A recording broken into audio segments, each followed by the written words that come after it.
在生活中，我们需要打电话、买东西，有很多情境都需要向他人说明缘由与诉求。这一类的对话互动，通常都会有对象加互动的缘由，还有诉求跟解决的策略。我们来一起练习一下。首先是打电话。打电话时，除了要有对象，还要说明自己的身份，再加上原因跟诉求。我来做做看这一题。病好了後，向上頭留大好好，令卡蘇求生意術。愛先打電話，問個武下人，係會讓足講。对象是阿姨，说明一下你的称呼。有的人家人可能会是阿吴，有人可能是会阿公或者阿嬷。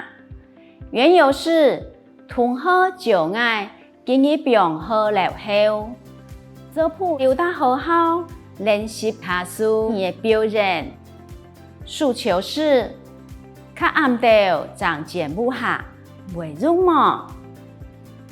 套用句型之后，我们可以这样子回答：阿姨，我是阿珍，同好就爱今日病好了後，做鋪留大好好練習卡蘇的表現，袂較暗到長見不下，袂入夢。另外，向打電話開問阿亮功課。那是阿亮掛意接車，很愛用住甲鬼講咧。套用句型，對象是爸咪，就是伯母的意思。一家的身份，自己的身份是什麼？我是阿亮的同學，喊着阿妹。原因是什麼？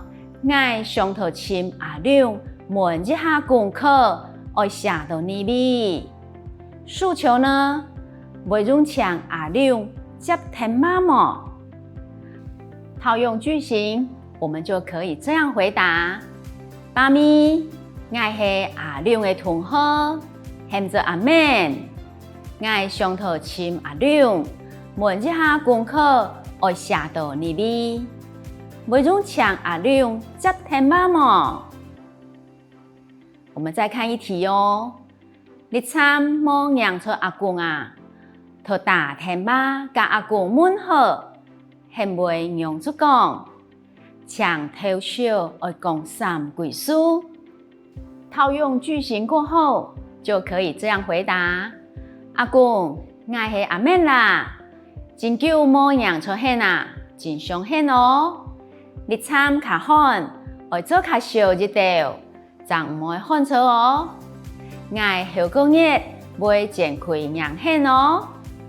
我們再練習另一種回答：阿公，我係阿咪啦，真久冇讓錯hen啊，我真傷hen哦。